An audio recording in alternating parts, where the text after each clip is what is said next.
extraordinária música acerca de Cristo. Sim. Vamos então às Escrituras, vamos até à Palavra de Deus. Eu sei que esta é uma época sempre especial para nós, é uma época em que nós paramos para celebrar o Natal, é uma época importante para nós como famílias, gostamos muito de estarmos com os outros, gostamos muito da comida, eu em forma especial gosto muito da comida do Natal, é a altura em que mais como.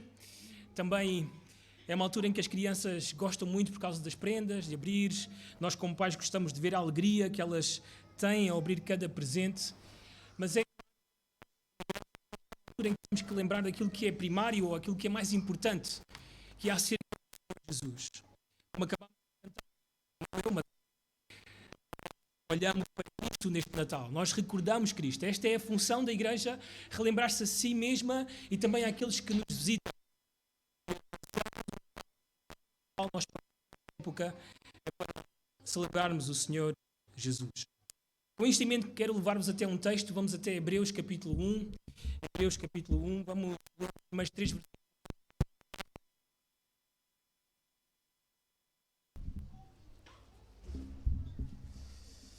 Hebreus 1. Vamos ler então desde o versículo 1 até o versículo 3. Diz assim a palavra de Deus.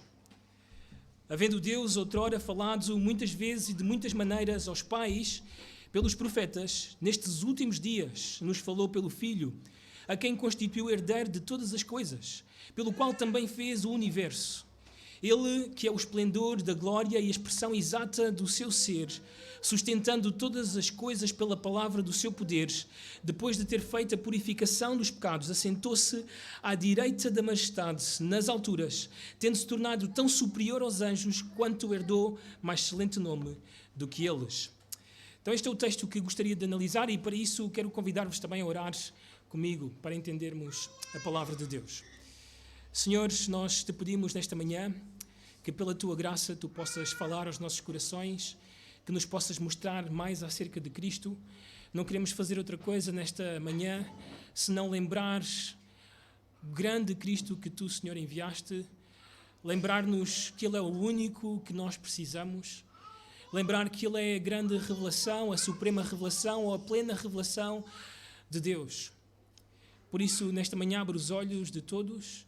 Te rogo, Senhor, a tua salvação para aqueles que ainda se encontram perdidos e oro para que fortaleças a tua igreja por meio da tua palavra. Usa o teu servo para expor fielmente a tua verdade. Assim oramos no nome do Senhor Jesus. Amém. Como sabem e como já tem sido dito, nós sempre no mês de dezembro paramos para falarmos acerca do Senhor Jesus. Nós gostamos de fazer isso, gostamos de destacar a pessoa, a obra do Senhor Jesus Cristo. No primeiro fim de semana deste mês, nós tivemos uma conferência sobre o livro do Apocalipse. O nosso professor do Seminário Bereia, o irmão Rubén de Videira, lembrou-nos que mesmo esse livro sobre o futuro do mundo, sobre o futuro da Igreja, fala-nos primariamente sobre o Senhor Jesus Cristo. Ele fala-nos que o Senhor Jesus é o juiz da Igreja, que o Senhor Jesus Cristo será o juiz do mundo, que o Senhor Jesus Cristo será o juiz do diabo, dos seus demónios, também será o juiz do pecado, da morte. Mas o livro termina ou culmina mostrando-nos que o Senhor Jesus é a esperança para todos aqueles que foram lavados pelo sangue do Cordeiro. Aliás, estas são as palavras finais do apóstolo João em relação ao seu livro. Diz assim, João, Apocalipse 22, versículo 14, bem-aventurados aqueles que lavam as suas vestiduras no sangue do Cordeiro, para que lhes assista o direito à árvore da vida e entrem na cidade pelas portas. Esta é a esperança ou esta é a alegria de todos aqueles que estão em Cristo. Mas atenção, este mesmo livro termina com esta advertência a todos os que estão perdidos. Fora ficam os cães, os feiticeiros, os impuros, os assassinos, os idólatras e todo aquele que ama e pratica a mentira. Estes estão fora da cidade, estes estão fora da vida eterna. São estes que negaram o Cordeiro, são estes que negaram a salvação. Por isso, nesta manhã, eu quero recordar a todos os que estão presentes, especialmente nesta época que estamos a viver, que é o Natal, que o Senhor Jesus veio ao mundo. Ele é o Cordeiro de Deus que tira o pecado do mundo. E hoje estás aqui para ouvir mais ou pela primeira vez acerca deste mesmo Cristo. Esta é a nossa intenção com o mês de dezembro. Que possas olhar para Cristo e ter salvação dos teus pecados, ter a salvação da condenação eterna. que possas ver nele tudo aquilo que tu precisas para o futuro da tua alma. Além disto, na semana passada, com o pastor Eudo, lá de São Vicente, ele começou a sua pregação, ou esta série de pregações que nós iremos ter, na carta aos Hebreus. Ele leu-nos, ou explicou-nos, Hebreus capítulo 10, e ele mostrou-nos o problema da audiência, ou da primeira audiência desta carta. Esta era uma audiência que tinha ouvido acerca de Cristo, mas, por causa da perseguição, por causa da dificuldade, estavam a deixar o Senhor Jesus e estavam agora a voltar para a sua antiga religião. Religião essa que se baseava em obras humanas para a salvação das almas. Era uma religião de homens, de tradição. Não era a religião focada em Cristo, aquela que foi proclamada desde Gênesis até Apocalipse. Por isso o autor relembra a esta primeira audiência que Cristo é superior. Cristo é o único mediador, a única solução para ti e para mim, para a salvação dos nossos pecados. Por isso, o grande tema, ou os grandes temas desta carta são essencialmente estes. Cristo é superior ou melhor que os profetas. Cristo é melhor que os anjos. Cristo é melhor que Moisés, que Josué, que Arão. Cristo é ministro de uma melhor aliança. Jesus oferece um melhor sacrifício e Jesus é o fundamento, a base, o consumador, o autor da nossa fé. Por isso não há nenhuma razão para voltarmos atrás. Aliás, essa foi a exortação do pastor Eudo. Que eu e tu não temos nenhuma razão para deixar o Senhor Jesus e seguir outra coisa qualquer, porque nós não podemos encontrar neste mundo nada melhor, nada superior ao Senhor Jesus. Aliás, neste mesmo Natal não encontrarás nada superior ou melhor a não ser o Senhor Jesus. Agora é necessário corrigir as nossas palavras. Nós temos dito que paramos no mês de dezembro para falar acerca do Senhor Jesus, mas na verdade as nossas pregações ao longo de todo o tempo têm sido sempre sobre o Senhor Jesus. Se Ele é superior, se Ele é melhor, então não há mais nada que queremos fazer e não há mais nada que tenhamos feito a não ser pregar acerca do Senhor Jesus. O pastor Jairo tem pregado no livro de Gênesis, que é o primeiro livro do Antigo Testamento, e todo o Antigo Testamento mostra ou revela ou prediz aquele que irá vir, que é o Senhor Jesus. Jesus é predito. Quando ele terminar, não sei, daqui a 10 anos, eu vou começar com o Evangelho de Mateus. E talvez vou pregar durante 20 anos e todos os Evangelhos, até mesmo o de Mateus, revelam o Senhor Jesus. Jesus é revelado. Agora, eu já preguei 6 cartas do Novo Testamento aqui na igreja e todas as cartas do Novo Testamento, inclusive esta dos Hebreus, Jesus é explicado. Então Jesus é predito no Antigo Testamento, Jesus é revelado nos Evangelhos e Jesus é explicado nas cartas. E quando chegamos ao último livro do Novo Testamento, o Apocalipse, João nos diz que Jesus voltará. Então, como nós podemos ver, o centro, o propósito, o objetivo, a meta, a suprema revelação de Deus é Jesus Cristo. Não há mais nada. Aliás, nesta manhã não há mais nada que nós te possamos oferecer a não ser Jesus. E isso é suficiente. Isso nos basta.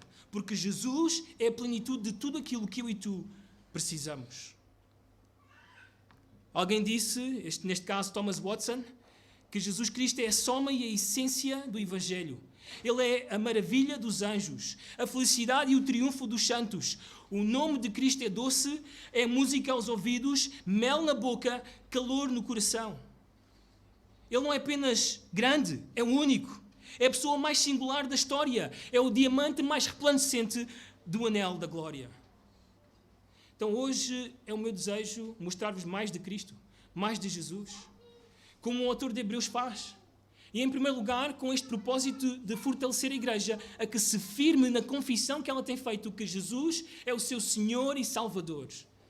Mas não somente isso. Em segundo lugar, para chamar aquele ou aquela que ainda não foi perdoado dos seus pecados, para que se arrependa e coloque a sua fé no Senhor e Salvador Jesus Cristo. Robert McCheyne, que foi um pregador escocês, um pastor na igreja de São Pedro, ali em Dundee, na Escócia, ele foi ministro durante 9 anos. Ele morreu com a idade de 29 anos. Mas ele é descrito como, durante toda a sua vida, durante todo o seu ministério, durante todas as suas pregações, sobre a sua profunda centralidade em Cristo. Estas são as suas palavras muito conhecidas que ele sempre dizia à sua igreja. Aprendei muito do Senhor Jesus. Para cada olhar sobre ti mesmo, olha 10 vezes para Jesus. Deixa a tua alma ser preenchida com um sentido da excelência de Cristo. Cristo, que também significa Messias no Antigo Testamento, significa ungido. Esta é uma palavra muito usada no Antigo Testamento para 3 figuras ou 3 pessoas em particular que eram ungidas na Antiga Aliança. Era o profeta, o sacerdote e o rei. E estas 3 dimensões revelam mais plenamente a pessoa do Senhor Jesus e a sua obra. Então hoje o meu convite para ti é ver 3 razões pelas quais nós precisamos de Jesus Cristo como grande profeta. Este será o nosso alvo. Nós queremos olhar para esta primeira função do Senhor Jesus como profeta. Então 3 razões porque é que tu e eu precisamos de Jesus Cristo como o nosso grande profeta. Em primeiro lugar, precisamos de Jesus Cristo como grande profeta por causa da nossa ignorância espiritual. Precisamos dele porque somos ignorantes espirituais. O versículo 1 e 2, volto a ler, diz assim, Hebreus 1, versículo 1 e 2, havendo Deus outrora falado muitas vezes e de muitas maneiras aos pais pelos profetas, nestes últimos dias nos falou pelo Filho. A nossa condição, segundo as Escrituras, é uma condição de decaídos. A nossa condição de caída exige que tenhamos Jesus como nosso profeta. Cada um dos títulos que mencionei há pouco, profeta, sacerdote e rei, contém um julgamento inerente para todos nós. Como o Rei Jesus vem até nós para subjugar a nossa rebelião. Sim, presta atenção. Se tu ainda estás perdido nos teus pecados, se tu ainda amas os teus pecados, se tu ainda estás entregue aos teus pecados, então deixa-me que te diga, estás em rebelião contra Deus. Não te submeteste à vontade de Deus, não segues o Senhor Jesus, não percebeste que a razão deste universo, a razão pela qual Deus criou todas as coisas é para a sua glória. Não é sobre ti, é sobre Ele. E se ainda não te subjugaste à sua vontade, à sua autoridade, então estás em rebelião. E Rei, Jesus como Rei vem para te subjugar à sua vontade. Como sacerdote, Ele vem lidar com os nossos pecados. Sim, as Escrituras nos dizem que todos nós somos pecadores, que não há um justo nem um sequer. Não há ninguém aqui nesta audiência que pode levantar a mão e dizer eu nunca pequei, eu nunca falhei. Na verdade, dia após dia, tu te levantas e tu te deitas pecando contra os outros, mas principalmente contra Deus. Deus sabe, Deus é testemunha de todas as tuas obras. Aliás, quando um dia os mortos ressuscitarem, todos aqueles que não creram no Senhor Jesus ressuscitarem, todos serão levados à presença de Deus. E nesse grande julgamento, um dos livros se chama Livro das Obras. E todas as tuas obras, todas as minhas obras estarão ali escritas. Tudo o que nós fizemos. Não há um momento da tua vida que não está registado pelo Senhor Deus. Que grande julgamento será esse? E como sacerdote, Ele vem para lidar com os teus pecados, com as tuas obras. Mas não somente isso. A razão pela qual Ele vem como profeta é para lidar com a tua e a minha ignorância. Ele vem para isso. A ignorância espiritual é a razão pela qual Deus enviou profetas no Antigo Testamento e pela qual Ele enviou o seu Filho agora, nestes últimos dias. Ele é o último e verdadeiro profeta. Após o primeiro pecado, nós temos visto isso em Gênesis capítulo 3, do qual todos nós participámos em Adão, diz Romanos capítulo 5, a Bíblia diz que toda a intenção do coração do homem era continuamente apenas mal. Presta atenção. O texto está a dizer que toda a tua intenção, que todos os teus pensamentos são para mal.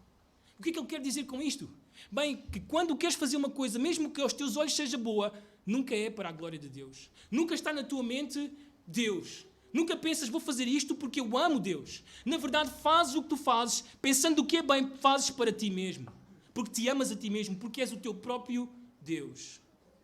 E isso é ignorância espiritual. Quando lemos através das Escrituras, nós descobrimos ainda outra coisa. Por causa da nossa rebelião, por causa desta intenção dos nossos corações constantemente mal, a loucura espreita os nossos corações. E chegamos a dizer palavras como aquelas que o salmista diz no Salmo 14, versículo 1. Diz o insensato no seu coração, não há Deus. Diz o tolo, diz o estúpido no seu coração, Deus não existe. Isso é loucura. Quando chegamos ao Novo Testamento, por exemplo, em Romanos ou em Efésios, O apóstolo Paulo fala-nos acerca desta loucura, da situação do homem. Notem as palavras, vou passar a ler. Romanos 1, 21. Porquanto, tendo conhecimento de Deus, que conhecimento é este? Segundo o contexto, a criação. A criação fala acerca do poder de Deus. Fala de que Deus existe. É inegável para o homem. Aliás, no dia do julgamento, o homem é indesculpável diante de Deus, porque Deus deu testemunho de si mesmo por meio das coisas que ele criou. Mas o homem rejeitou essa criação, rejeitou, aliás, o autor da criação e passou a adorar a criação, a adorar a si mesmo. E diz o texto, não o glorificaram como Deus, nem lhe deram graças.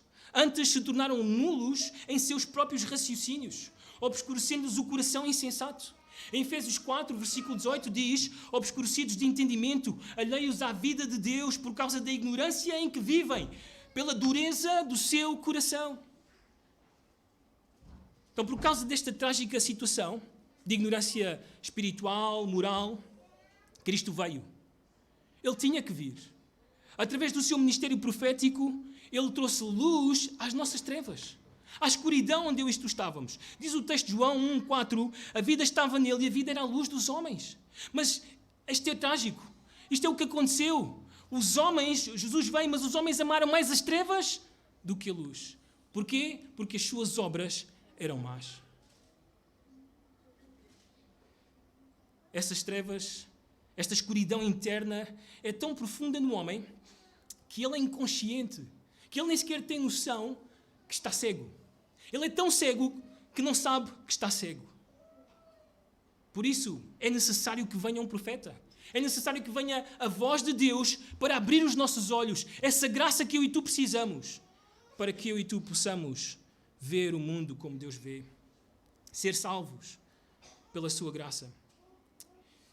Por causa disto, a sua visão do mundo não é neutra. Ela é sempre distorcida, tendenciosa. Ele é sempre tendencioso em relação a tudo.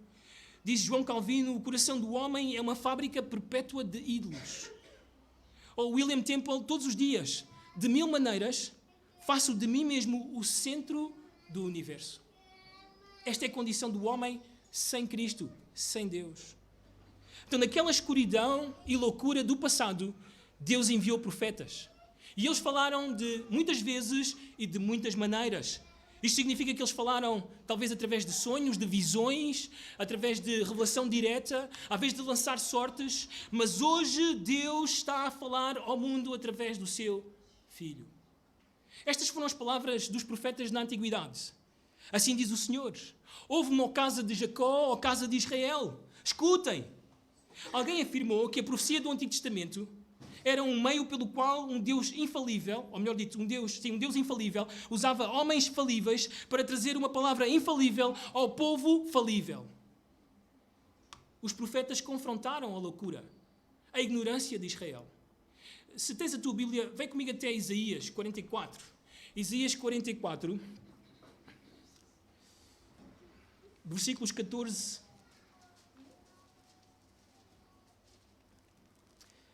até aos versículos 20. Também Isaías 44, 14 até 20, diz assim o texto. Notem a loucura, a insensatez, a futilidade deste povo. Um homem corta para si cedros, toma um cipreste ou um carvalho, fazendo escolha entre árvores do bosque. Planta um pinheiro e a chuva o faz crescer. Tais árvores servem ao homem para queimar. Com parte da sua madeira se aquenta e coze o pão. E também faz um Deus e se prostra diante dele. Esculpa uma imagem e se ajoelha diante dela. Metade queima no fogo e com ela coze a carne para comer. Assa e farta-se. Também se aquenta e diz, já me aquento. Contempla a luz. Então do resto faz um Deus. Uma imagem de escultura, ajoelha-se diante dela, prostra-se e lhe dirige a sua oração dizendo, livra-me, porque tu és o meu Deus. Nada sabem, nem entendem, porque se lhes colaram os olhos, para que não vejam, e o seu coração já não pode entender, nenhum deles cai em si. Já não há conhecimento nem compreensão para dizer, metade queimei e cozi pão sobre as suas brasas, assei sobre elas carne e a comi, e faria eu do resto uma abominação? Ajoelhar-me-ia eu diante de um pedaço de árvore? Tal homem se apascenta de cinza. O seu coração enganado o iludiu, de maneira que não pode livrar a sua alma, nem dizer, não é mentira aquilo em que confio? Esta era a loucura, a futilidade, a estupidez de Israel.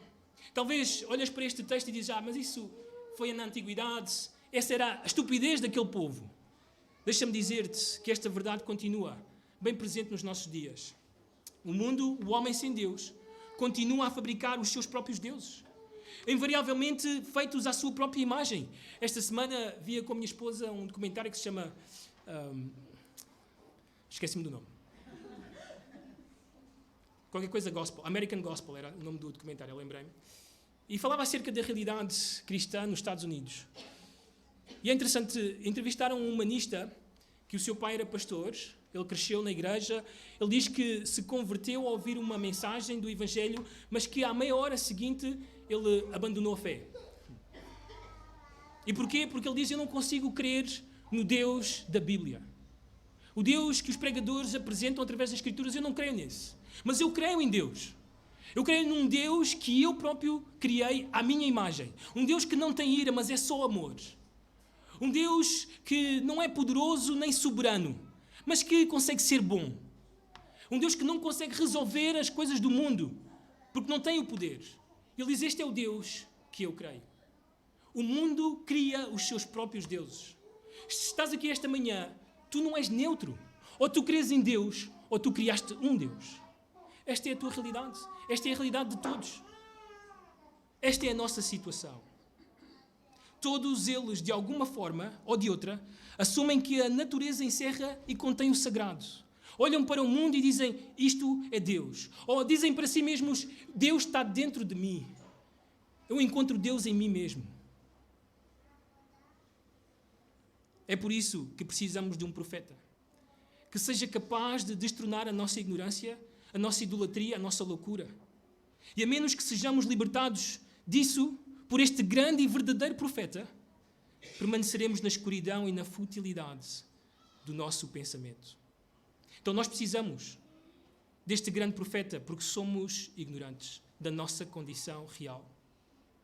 Mas em segundo lugar, precisamos de Jesus Cristo como grande profeta por causa da promessa de Deus. O versículo 1 e o versículo 2 novamente diz, havendo Deus outrora falado muitas vezes e de muitas maneiras aos pais ou a Israel, pelos profetas, nestes últimos dias, esta expressão últimos dias, está a falar do nascimento, da vida, da morte, do sepultamento, da ressurreição do Senhor Jesus, da sua ascensão até o seu regresso. Ou seja, eram os últimos tempos quando o Senhor Jesus estava aqui e estamos nos últimos tempos e serão os últimos tempos até Ele voltar. E hoje, nestes últimos dias, Deus nos falou pelo Filho. Este papel profético do Senhor Jesus é parte vital do seu ministério. É muito importante. Enquanto Moisés foi o grande profeta para Israel, ele mesmo falou ao seu povo, à sua geração, o seguinte: o Senhor Deus te suscitará um profeta no meio de ti, de teus irmãos, semelhante a mim, a ele ouvirás. Mais à frente ele mesmo diz: suscitar-lhes-ei, melhor dito, um profeta do meio dos seus irmãos, semelhante a ti, em cuja boca porei as minhas palavras, e ele lhes falará tudo o que eu lhe ordenar. E realmente estas palavras de Moisés refletem o ministério do Senhor Jesus. Foi exatamente isto que ele fez. Ele, em João 17, 6 e 8, ele diz o seguinte: manifestei o teu nome aos homens que me deste no mundo. Eram teus, tu nos confiaste. E eles têm guardado a tua palavra. Agora eles reconhecem que todas as coisas que me tens dado provêm de ti, porque eu lhes tenho transmitido as palavras que me deste. E eles a receberam e verdadeiramente conheceram que saí de ti e creram que tu me enviaste. Foi isto que o Senhor Jesus fez. Ele foi essa boca de Deus. Deus falou através do Senhor Jesus. O Senhor Jesus disse tudo aquilo que Deus queria. Todas as suas palavras foram palavras de Deus. Esta era a expectativa quando o Senhor Jesus veio, quando Ele nasceu. Esta expectativa corre o Antigo Testamento e entra no Novo Testamento. Por exemplo, nós encontramos isto no velho Simeão, que foi ali ao templo e tomou o Senhor Jesus nos seus braços. E o que é que ele disse? Lembram-se da sua oração? Os meus olhos já viram a tua salvação, luz para revelação aos gentios, àqueles que não eram de Israel. E assim por diante, na sua profunda piedade, na sua expectativa, ele procurava a encarnação e o cumprimento da antiga palavra profética. Era exatamente isto que ele procurava. Vemos a mesma coisa ilustrada na conversa de Jesus com a mulher samaritana. Lembramos que esta foi uma conversa ali no poço de Jacó, em Sicar, em Samaria. E notem a expectativa que havia nesta mulher, que diz-nos que a expectativa não era só de Israel, mas também fora de Israel, em outros povos. Ela tinha teologia suficiente para dizer isto a Jesus. Eu sei que há de vir o Messias, chamado Cristo, quando ele vier, nos anunciará todas as coisas. E a partir daqui começa então esta fascinante conversa do Senhor Jesus com ela. E chega a um ponto em que o Senhor Jesus diz a esta mulher: eu sei que tu tens ou tiveste 5 maridos e o que tens agora não é teu marido, é teu amante. E ela respondeu então: eu vejo que tu és profeta. E rapidamente ela queria concluir esta conversa com o Senhor Jesus porque estava exposto o seu pecado. Que ela diz: quando vier o Messias ele vai resolver todas estas coisas. E Jesus então diz: eu sou eu que falo contigo. Ele revela-se, ele diz exatamente: eu sou essa pessoa. Foi como profeta que Jesus foi reconhecido ou aclamado pela primeira vez pelos seus contemporâneos. Não sei se te lembras da primeira multiplicação dos pães e peixes. O povo, quando viu aquilo que o Senhor Jesus fez, estas foram as suas palavras. Era isto que estava nos lábios de todo o povo: este é verdadeiramente o profeta que devia vir ao mundo. Quando o Senhor Jesus estava na cidade, ou perto de Naim, viu este cortejo fúnebre de um jovem que tinha falecido. E a sua mãe ia a chorar e todas as pessoas choravam a perda daquele rapaz. E o Senhor Jesus, naquele momento, aproxima-se e ressuscita este rapaz. Estas foram as palavras do povo. Grande profeta se levantou entre nós e Deus visitou o seu povo. Quando Nicodemos foi ter com o Senhor Jesus, ele aproximou-se de noite e disse: Senhor, sabemos que tu és mestre em Israel. Em outras palavras, Senhor, nós sabemos que tu és profeta em Israel. Quando o Senhor Jesus reuniu os seus discípulos, perguntou-lhes: o que é que diz o povo acerca do Filho do Homem? E uma das primeiras respostas foi: eles dizem que tu és um dos profetas. Aliás, o Senhor Jesus disse em Nazaré, quando teve aquela reação hostil do povo: de facto vos afirmo que nenhum profeta é bem recebido na sua própria terra. Já perto da sua morte, o Senhor Jesus diz: não é correto que um profeta morra fora de Jerusalém. Então ele assume a identidade de profeta. Ele é o profeta que Deus prometeu. E isto é bem claro para Pedro quando ele prega o seu segundo sermão em Jerusalém. Porque ele menciona as palavras de Moisés. Ele diz o seguinte: disse na verdade Moisés: o Senhor Deus vos suscitará dentre vossos irmãos um profeta semelhante a mim. E a ele ouvireis em tudo quanto vos disser. Mas Moisés disse mais uma coisa muito importante, até mesmo para nós hoje. Ele disse: acontecerá que toda alma que não ouvir a esse profeta será exterminada do meio do povo. Bem, em outras palavras, quem ouve o profeta prometido viverá. Mas quem não ouve o profeta prometido morrerá. Aliás, este profeta prometido é importante para a nossa sobrevivência eterna. O Senhor Jesus mesmo disse: em verdade vos digo, quem ouve a minha palavra e crê naquele que me enviou, tem a vida eterna. Não entra em juízo, mas passou da morte para a vida. Então, se tu ouves este profeta, tu podes ser salvo. Podes ter vida eterna, mas se tu não ouves, tu serás eliminado. Estás perdido. E esta é a advertência para ti e para mim nesta manhã. Nós precisamos de um profeta porque somos ignorantes da nossa situação. Estamos cegos à nossa condição diante de Deus. Não percebemos que somos pecadores, que estamos perdidos e que vamos estar num juízo diante de Deus por causa do nosso pecado. Mas também entendemos nesta manhã que Jesus é esse profeta prometido que Deus lançou no mundo, que fala nos nossos dias e que te chama a Ele. Se ouvires as suas palavras, Ele pode salvar-te, mas se tu não ouves as suas palavras, serás eliminado. Por último, precisamos de Jesus Cristo como grande profeta, por quem Ele é e pelo que Ele fez. Por quem Ele é e por aquilo que Ele fez. Os versículos 2 e 3 deste mesmo capítulo, capítulo 1 de Hebreus, diz o seguinte: nestes últimos dias nos falou pelo Filho, a quem constituiu o herdeiro de todas as coisas, pelo qual também fez o universo. Ele que é o resplendor da glória e a expressão exata do seu ser, sustentando todas as coisas pela palavra do seu poder, depois de ter feito a purificação dos pecados, assentou-se à direita da majestade nas alturas. O que este texto está a dizer-nos é que eu e tu não podemos reconhecer o Senhor Jesus como um mero mensageiro de Deus. Ele não era um mensageiro da revelação de Deus, mas ele era a própria fonte dessa revelação. Ele não era o revelador, ele é a revelação. O Filho é a última e completa revelação de Deus. Eu e tu precisamos de entender isto. Isto é a chave. Não há mais revelação por vir. Por que é que estamos a dizer isto? Nós não esperamos mais revelação. Bem, porque quando olhamos para Jesus, nós vemos o próprio Deus. Jesus é Deus homem. Foi Deus que se revelou, que se revestiu de carne e veio a este mundo. Então, o que é que precisamos mais se temos em Jesus tudo aquilo que é de Deus? Notem as palavras de João. O Verbo se fez carne e habitou entre nós, cheio de graça e verdade. Vimos a sua glória, glória como do unigênito do Pai. É glorioso. Nele, em Jesus, nós vemos a exata expressão do ser de Deus. Nele habita corporalmente toda a plenitude da divindade.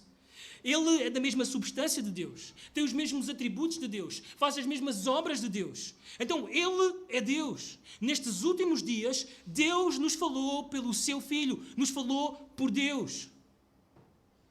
Portanto, Deus não tem mais nada a acrescentar. O Novo Testamento não é apenas uma sequência natural de uma revelação progressiva de Deus. Não. O Novo Testamento é a consumação plena e cabal da revelação de Deus. Agora a Bíblia está completa, não precisamos de nada mais. E isso basta. A Bíblia é inerrante, a Bíblia é infalível, é suficiente, é inspirada por Deus, é autoridade para nós. Keith Maker diz o seguinte: a história da revelação divina é uma história da progressão até Cristo. Mas não há progresso além dele. Isto fica claro pelo contraste feito pelo autor em Hebreus. Ele diz-nos que no passado Deus falou pelos profetas, de uma forma plural, por de várias maneiras, várias vezes, mas agora, nos últimos dias, nos fala de forma singular por o Filho. Bem, os profetas eram servos de Deus. O Filho é da família de Deus.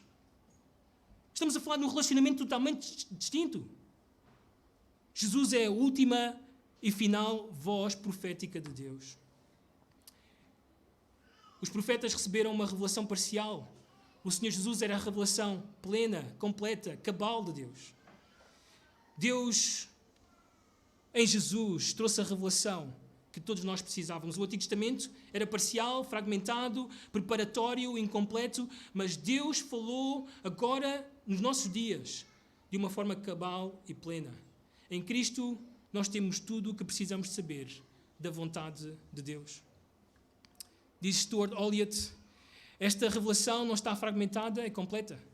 Não é temporária, é permanente. Não é preparatória, é final. Não veio por diversos modos, mas está encerrada naquele que é supremo. Agora deixa-me dar-te esta advertência.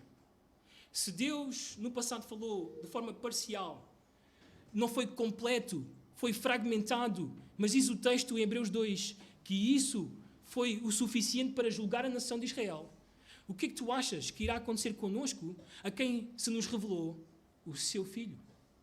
Notem esta advertência. Hebreus capítulo 2. Hebreus capítulo 2.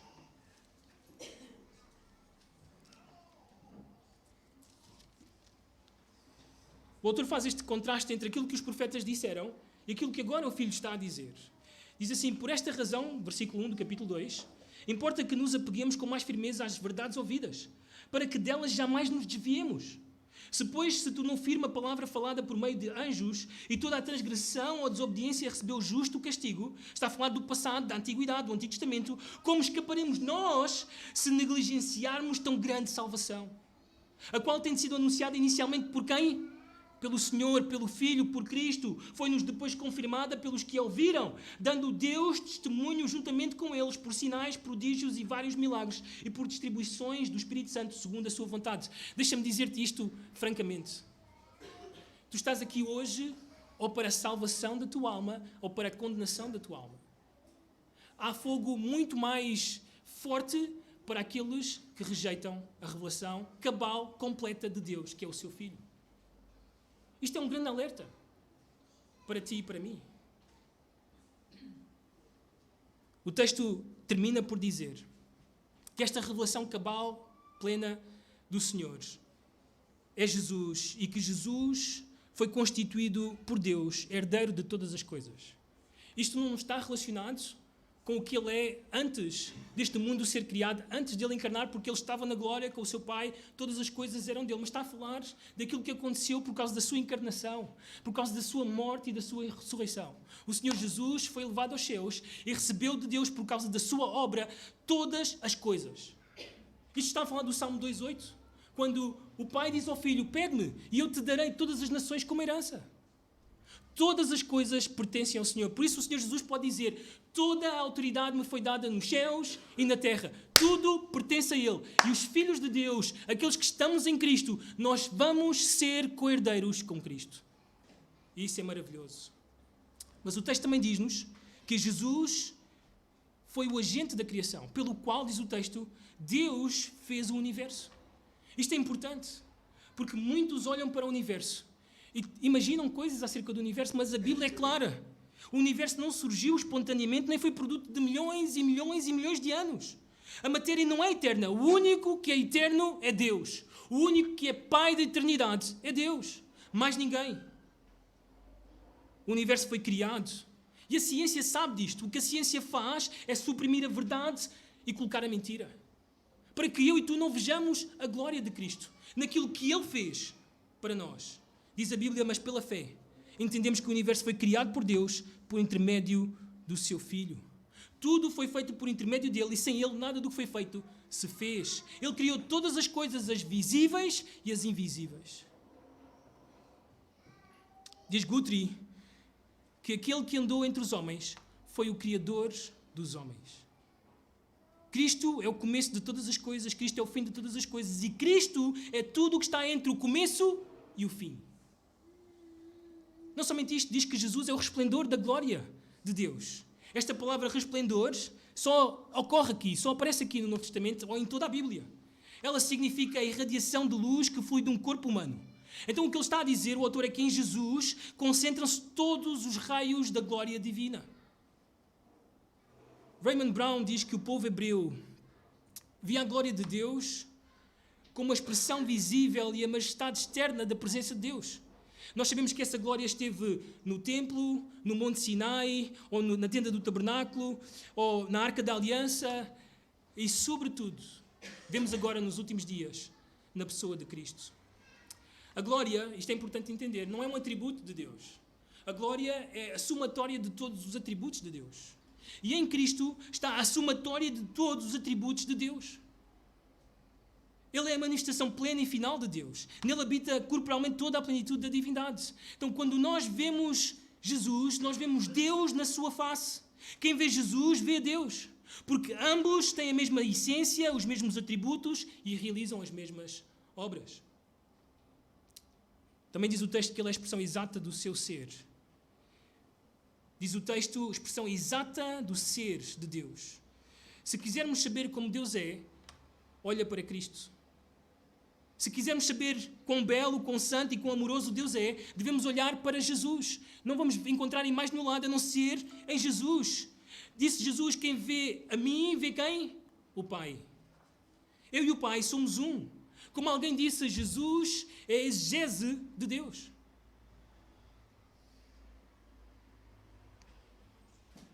Também diz o texto que Jesus é o sustentador do universo. Ele sustenta todas as coisas com a palavra do seu poder, ou com a sua palavra poderosa. Então Jesus não somente criou o universo, mas ele existe, ele continua. Ele não é como os deístas acreditavam, que ele abandonou o universo, abandonou o mundo. Não. Ele permanece, o universo está aqui, porque Cristo sustenta todas as coisas, pela sua palavra poderosa. É Ele quem mantém o universo em equilíbrio, é Ele quem mantém as galáxias em movimento, é Ele quem dá coesão, ordem e sentido a este vastíssimo e insondável universo, que dizem os cientistas que tem 93 mil milhões de anos-luz de diâmetro. É Ele quem espalha as estrelas no firmamento. É Ele que conhece cada estrela pelo seu próprio nome. Então o universo não se mantém fora da sua providência, nem sobrevive sem o seu governo. Sem a providência de Cristo, o universo iria destruir-se a si mesmo. Como diz Paulo, nele tudo subsiste. Agora pensa um pouco. Se Cristo é aquele que faz com que o universo se mantenha, quanto mais Ele pode fazer isso com a tua e a minha vida? Que melhores mãos para estar senão nas mãos de Cristo? A minha vida seria totalmente uma ruína, uma perdição, se Cristo não estivesse nela. Se Cristo não tivesse salvo a minha vida. Os que têm em Cristo hoje, aqui nesta manhã, sabem e dão testemunho disso. Que nós estávamos desordenados, perdidos, mas Cristo ordenou as nossas vidas. E deu-nos estabilidade, deu-nos um fundamento, deu-nos a alegria, a felicidade da vida.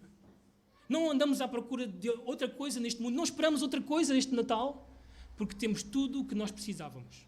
Cristo. Mais nada. Para fechar, o autor diz que Jesus é a purificação dos nossos pecados. Eu gostava de fechar nesta mesma frase, porque o texto está a falar de Jesus como o sumo sacerdote. Este será o tema do próximo domingo, por isso não vou entrar muito, mas quero dizer-te algo muito importante. Jesus não é somente aquilo que nós vimos, mas Jesus também fez a purificação dos nossos pecados. O que o texto está a dizer é que há um momento na história em que Jesus vem a este mundo, em que Ele toma um corpo humano. Ele vive como qualquer um de nós viveu, mas com uma exceção, Jesus viveu sem pecados. Era necessário que fosse assim. Precisas de entender que o teu pecado, que o meu pecado, é contra um Deus eterno e infinito. Significa que a nossa ofensa contra Deus, ela é eterna, ela é para sempre. Por isso, aqueles que morrem no seu pecado terão que passar toda a eternidade a pagar pelos seus pecados, porque a sua ofensa foi contra o Deus que é eterno, que é infinito. Por isso nós precisávamos de alguém que fosse eterno, alguém que fosse infinito para fazer a purificação dos nossos pecados. Mas precisávamos que ele também fosse homem como eu e tu. Mas um homem que não falharia. Um homem que não seria como o primeiro Adão que nos mergulhou no pecado, mas um homem que seria o último Adão, aquele que venceria o pecado com a sua vida justa, perfeita. E nós precisávamos dele. E ele veio para isso.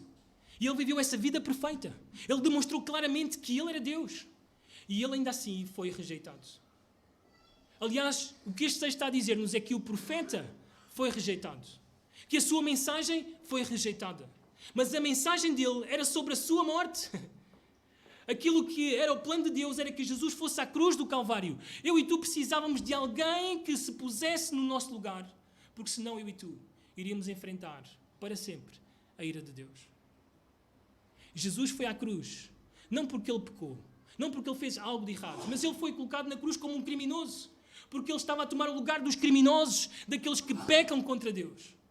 E ali na cruz, ele levou com toda a ira de Deus. O castigo que era para mim, o castigo que era para ti, ele levou. E ele morreu a nossa morte. E ele foi sepultado. Era isso que nós merecíamos.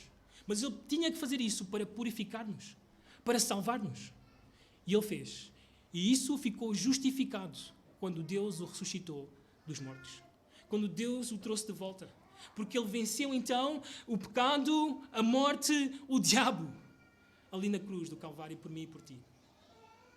Por isso a Bíblia diz que todo aquele que crê nisto tem a vida eterna. Esta é a mensagem. Ela é loucura para o mundo, ela é parvoíce para o mundo, mas não interessa. Para aqueles que creem, é o poder de Deus para a salvação. Se tu crês nisto, a Bíblia diz, és salvo. Passas a ser filho de Deus. E não tens que ir para o inferno por causa dos teus pecados, porque Cristo paga na cruz do Calvário todos os teus pecados, aquilo que fizeste no passado, aquilo que estás a fazer hoje e aquilo que ainda vais fazer. Tudo colocado na cruz para a purificação nossa. Então, nesta manhã, esta é a minha exortação para ti. A Bíblia diz que está estabelecido ao homem morrer uma vez e depois disso o juízo. Não há purgatório, não há mais nada depois da morte, a não ser estar cara a cara com Deus. O livro das obras vai se abrir. E se ninguém se colocou na cruz por ti, se tu não te entregaste a Jesus, então, naquele dia, terás que enfrentar a ira de Deus para sempre. Então, tens que decidir nesta manhã o que vais fazer com Jesus. O que vais fazer com este presente que Deus trouxe ao mundo. Vais rejeitar mais uma vez? Ou vais te entregar de uma vez por todas ao Salvador e Senhor Jesus Cristo? Vamos orar.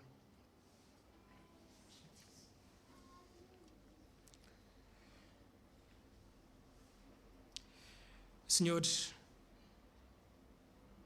não há mais nada que possamos dizer a não ser obrigado. A não ser, Senhores, que estamos gratos pelo presente eterno que Tu nos deste.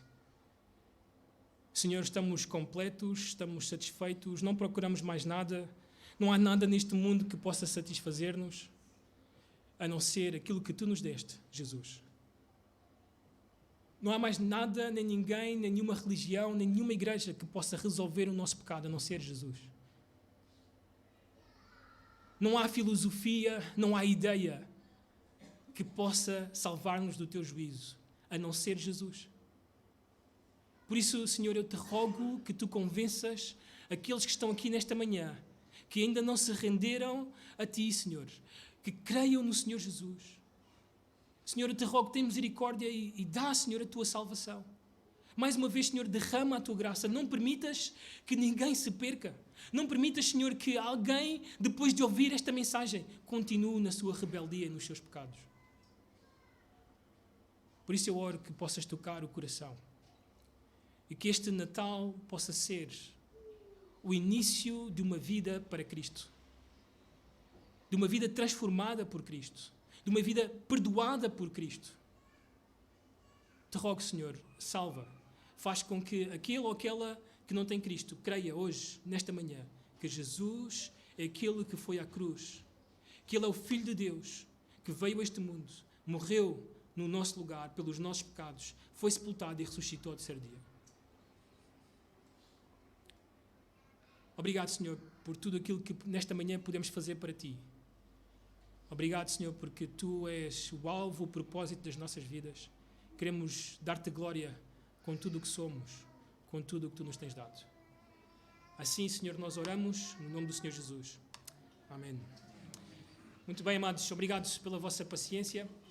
Que o Senhor vos possa abençoar. Um Feliz Natal para todos, que possam ter um bom tempo com as vossas famílias, com os vossos também. E se há alguém que esta manhã, por alguma razão, quer falar comigo sobre aquilo que ouviu, por favor, estou aqui disponível também no fim ou durante a semana. Podem vir falar comigo também. Que Deus vos abençoe. Feliz Natal.